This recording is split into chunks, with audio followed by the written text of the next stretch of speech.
नमस्कार, अपन न्यूजमा स्वागत छ। सुरुमा हेडलाइन्स। पूर्व सांसद तथा कांग्रेस नेता खड्का प्रति शोक प्रस्ताव पारित, राष्ट्रिय सभाबाट पनि संवेदना प्रकट। देशलाई समृद्ध बनाउने आफ्नो एजेन्डाबाट प्रतिपक्षी दल आत्तिएको प्रधानमन्त्री ओलीको आरोप। गृहमन्त्री थापाबाट गृह प्रशासन सुधारको 42 बुँदे कार्ययोजना सार्वजनिक, एकता र समृद्धिमा बल पुग्ने विश्वास। बलात्कारका घटना बढेको प्रति महिला नेत्रीको चिन्ता, दोषी मृत्युदण्ड दिने कानून ल्याउन माग। र भारत शासित कश्मीरमा सुरक्षाकर्मीबाट कारबाही, 11 विद्रोहीको मृत्यु। अब समाचार विस्तारमा। प्रतिनिधि सभाले पूर्व सदस्य तथा नेपाली कांग्रेसका नेता खुमबहादुर खड्काप्रति शोक प्रस्ताव पारित गरेको छ। सोमबार बसेको प्रतिनिधि सभा बैठकले खड्काको निधनमा शोक प्रस्ताव पारित गरेको हो। खड्का 2048, 2051, 2056 सालमा दाङबाट प्रतिनिधि सभा सदस्यमा नेपाली कांग्रेसबाट निर्वाचित हुनुभएको थियो।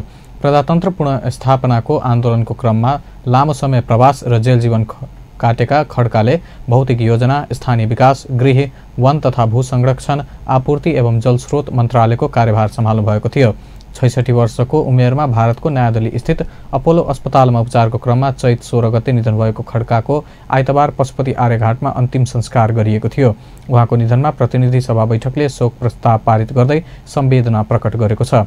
त्यसैगरी सोमबार बसेको राष्ट्रिय सभाको बैठकले पनि खड्काको निधनमा शोक प्रस्ताव पारित गर्दै संवेदना प्रकट गरेको छ।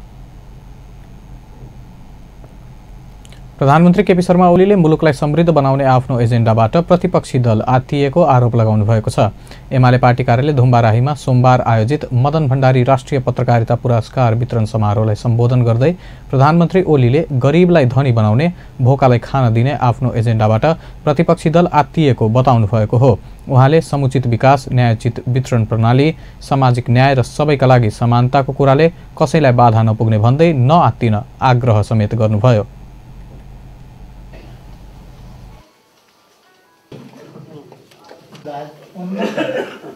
सामाजिक न्यायका ढङ्गले उत्पादकत्व वृद्धि मात्रै होइन, समुचित वितरण, न्यायोचित वितरण समेतको हाम्रो आकांक्षा, आम जनताको आकांक्षा त्यही हो।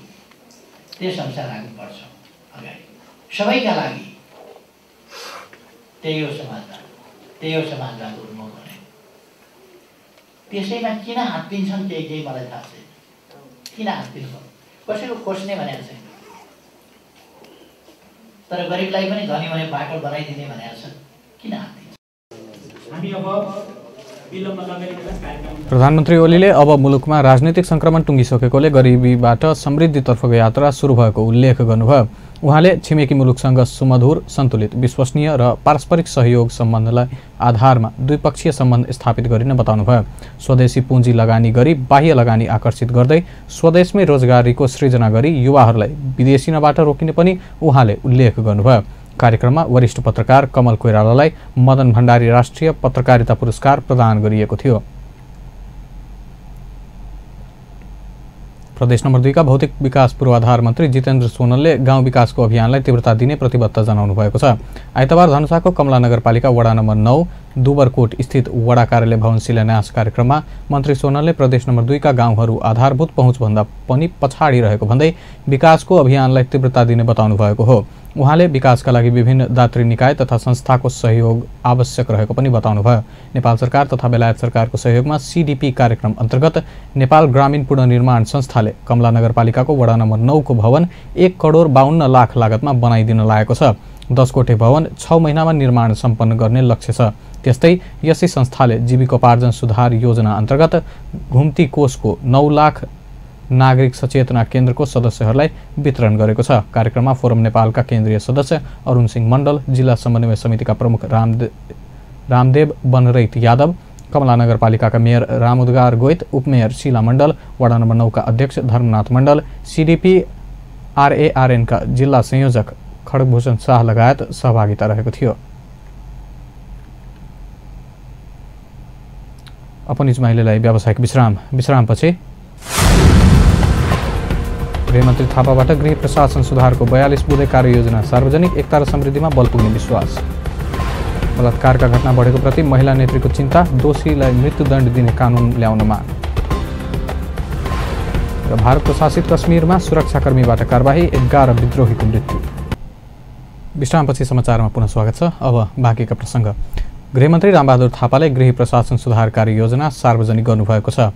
सोमबार गृह मन्त्रालयमा सुरक्षा अङ्गका प्रमुखहरूसहितको उपस्थितिमा गृहमन्त्री थापाले 42 बुँदे गृह प्रशासन सुधार कार्ययोजना सार्वजनिक गर्नुभएको हो।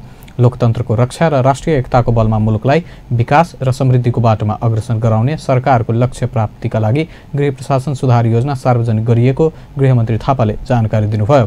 उहाँले मुलुकमा कुनै पनि खालका अवांछित गतिविधि हुन नदिन आवश्यक ऐन कानुनको निर्माण गर्ने कुरालाई पनि कार्ययोजनामा समेटिएको पनि स्पष्ट पार्नुभयो। सुरक्षा निकायका राष्ट्रिय एकता र जनसेवाका लागि गृह प्रशासन, विकास र समृद्धिको लागि शान्ति, सुरक्षा र सुशासन, यो सम्पूर्ण हाम्रो कार्ययोजनाको सार हाम्रो गृह प्रशासनको ऐतिहासिक कार्यभारहरू यो दुईटा लाइनमा चाहिँ यसलाई केन्द्रित गरिएको छ, संकेन्द्रित गरिएको छ। लोकतन्त्रको रक्षा गर्ने हो, त्यसको सुरक्षा गर्ने हो, जनताको शासन व्यवस्था, राज्य व्यवस्थाको चाहिँ हामीले रक्षा गर्ने, त्यसको सुरक्षा गर्ने हो र सबै जाति वर्ग लिङ्गका जनताहरूले यो लोकतन्त्रको स्थापना गरेका हुन्। त्यसकारणले यसको कार्यभार एउटा राष्ट्रिय एकताको संरक्षण गर्ने पनि हो, रक्षा गर्ने पनि हो। किनभने हाम्रा शत्रुहरू, हाम्रा जनवैरीहरू यो एकतालाई भङ्ग गर्न चाहन्छन्। यो जातिको नाममा, लिङ्गको नाममा, धर्मको नाममा यो राष्ट्रिय एकतालाई उनीहरूले भङ्ग गर्न चाहन्छन्। हाम्रो देशलाई फेरि अस्थिरताको एउटा भुँडीमा उनीहरू फसाउन चाहन्छन् र सयौं वर्षदेखि जसरी उनीहरूले यो एकाधिकार यहाँ जमाउँदै आए, त्यो एउटा मुठ्ठीभर गुटहरूको मात्र यहाँ समृद्धि र विकास भएपछि फेरि उनीहरू त्यो चाहन्छन्। त्यसो गर्नको निम्ति गृहमन्त्री थापाले स्वतन्त्र मधेसका नाममा सीके राउत र अन्यले गर्ने गतिविधिलाई पनि कडाइका साथ नियन्त्रण गर्ने प्रतिबद्धता व्यक्त गर्नुभयो। उहाँले मुलुकमा लुट्ने, जातीय द्वन्द्व निम्त्याउने चेष्टा भइरहेको भन्दै त्यसलाई नियन्त्रण गर्ने प्रतिबद्धता पनि कार्ययोजनामा उल्लेख गरिएको बताउनुभयो। कार्ययोजनामा तस्करी नियन्त्रण गरेर विकास र समृद्धिको लक्ष्य हासिल गर्न आवश्यक शान्ति सुरक्षाको व्यवस्था गर्ने योजना पनि अघि सारिएको जानकारी दिनुभयो। कार्ययोजनामा संगठित अपराध नियन्त्रणका लागि विशेष सुरक्षा दल गठन गर्ने, राजमार्ग तथा शहरी क्षेत्रमा घटना घटेको 10 मिनेटभित्र प्रहरी घटनास्थल पुग्ने व्यवस्था कार्यान्वयन गर्ने प्रतिबद्धता व्यक्त गरिएको छ।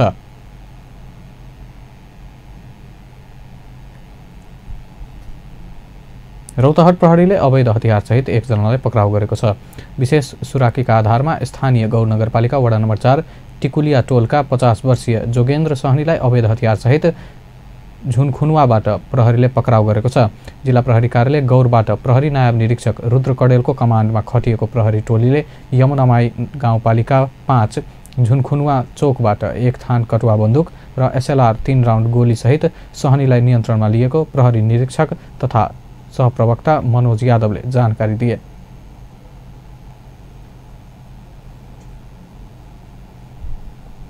महिला नेत्रीहरूले महिला हिंसाको दोषीलाई मृत्युदण्डसम्मको सजाय हुने गरी हिंसा विरुद्धका कानुन परिमार्जन गर्न सरकारलाई दबाब दिएका छन्।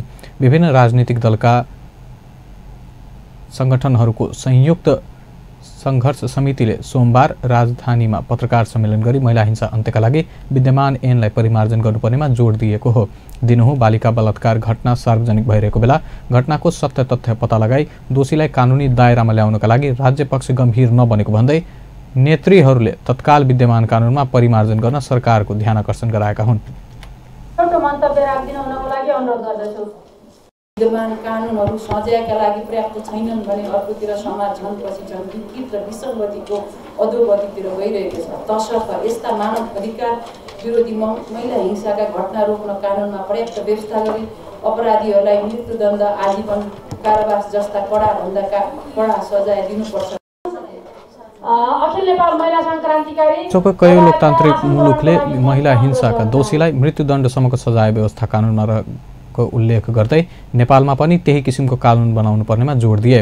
नेपाल महिला संघकी अध्यक्ष उमा रेग्मीले बालिका बलात्कृत हुनु, बोक्सीको आरोपमा महिलामाथि गरिएको दुर्व्यवहारका घटना लगायत महिला हिंसाका घटना दैनिक जस्तो आइदिँदा पनि राज्य गम्भीर नभएको आरोप लगाउनुभयो।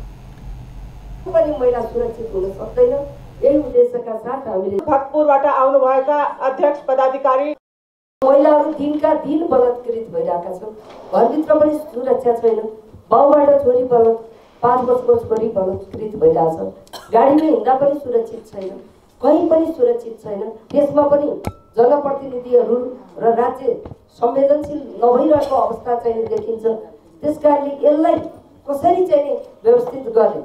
कति लोकतन्त्रवादी मुलुकहरूमा पनि यस्ता जघन्य अपराधमा मृत्युदण्डसम्मको सजाय छ। हाम्रो मुलुकमा किन हुन नसक्ने? मृत्युदण्डसम्मको सजाय दिनुपर्छ, आजीवन कारावासको सजाय दिनुपर्छ। म पत्रकार मित्र बन्धुहरूलाई धन्यवाद। अन्तर्पार्टी महिला सञ्जालकी उपाध्यक्ष पुष्पा ठाकुरले राजनीतिक संरक्षणबाट महिला हिंसाको अपराधीले उन्मुक्ति पाउने गरेकोले पनि हिंसा घटना नियन्त्रणमा आउन नसकेको भन्दै कडा कानुन बनाउन माग गर्नुभयो। नियम कानुनहरू अहिले पनि छ, तर त्यो पर्याप्त छैन। कहिले चाहिँ राजनीतिक संरक्षणले गर्दा, कहिले चाहिँ प्रतिशतात्मक सोचले गर्दा अपराधीहरू उन्मुक्त भइरहेको अवस्था छ। अपराधीहरू उन्मुक्त भएपछि के गर्छ? उनीहरूको मनोबल बढ्छ अनि पुनः अपराध गर्न लागि वो अग्रसर हुन्छ। सँगै चाहिँ त्यो दण्डहीनताको संस्कारले ग्रसित भएको समाजमा यस्तो चाहिँ अपराध गर्न लागि अरूलाई पनि प्रोत्साहन दिन्छ। महिला हिंसाका दोषीलाई कानुनी दायरामा ल्याई हिंसा अन्त्यका लागि सरकारले तत्काल प्रयास नगरे कडा सङ्घर्षमा उत्रने चेतावनी उनीहरूले दिएका छन्। पछिल्लो समय बालिका बलात्कृत भएको घटना दैनिक जसो छापा माध्यममा आउने गरेका छन्। सँगै अपराधीहरू कानुनी दायरामा नआएको र कुनै न कुनै शक्ति केन्द्रको संरक्षण पाएको खबर पनि आउने गरेका छन्। जनकपुरधाम उपमहानगरपालिका वडा नम्बर 16 कपिलेश्वरका वडा अध्यक्ष रामशिष पजियारले आफूले कसैलाई पनि कुटपिट नगरेको दावी गरेका छन्। वडामै पत्रकार सम्मेलनको आयोजना गरी वडा अध्यक्ष पजियारले जनप्रतिनिधि समक्ष कुनै उजुरी आए त्यसप्रतिको प्रक्रिया अगाडि बढाउनु आफूहरूको दायित्व रहेको बताउँदै बाहिर आएको खबर गलत भएको दावी गर्नुभयो।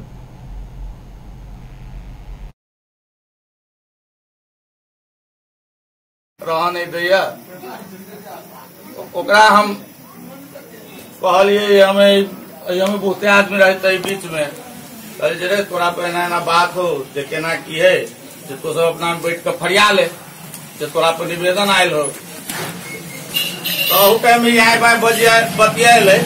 बाद में लोग सब कहलके ठीक है हम रामचंद्र पजियार आ सुशील घिमरे अबै छे तो हम पंचायती करा ले। रामचंद्र पजियार आये, ओकर बाद में सुशीलो घिमरे आये। एकरा एक दिन हम कहलिए कि उनके चंदर से जाकर सलाह कल जे कहिया पंचायती में बैठे।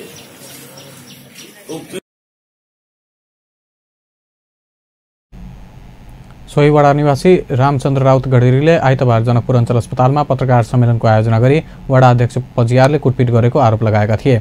यता पत्रकार सम्मेलन गरेका वडा अध्यक्ष पजियारले राउतको भाइ रामेश्वर राउतले आफ्नो सम्पत्ति हडपेको भन्दै वडामा भाइ विरुद्ध उजुरी दिएकाले उसलाई बोलाउँदा उल्टै गाली गलौज र अपशब्द प्रयोग गरेपछि वडा सदस्य किशोरी राउतसँग सामान्य धक्कामुक्की भएको उनले बताए। भारत प्रशासित कश्मीरमा सुरक्षाकर्मीको कारबाही अभियानमा 11 जना विद्रोही लडाकु मारिएका छन्। सोपिया जिल्लामा सेनाले कारबाही अभियान चलाएको हो। यो जिल्लाको कचडोडाको झण्डै 3000 मानिस गाउँमा घेराबन्दी रहेका भारतीय सञ्चार माध्यमले जनाएका छन्। कारबाही अभियानमा 3 सैनिक र 2 जना गाउँलेले पनि ज्यान गमाएको भारतीय सञ्चार माध्यमहरूले जनाएका छन्।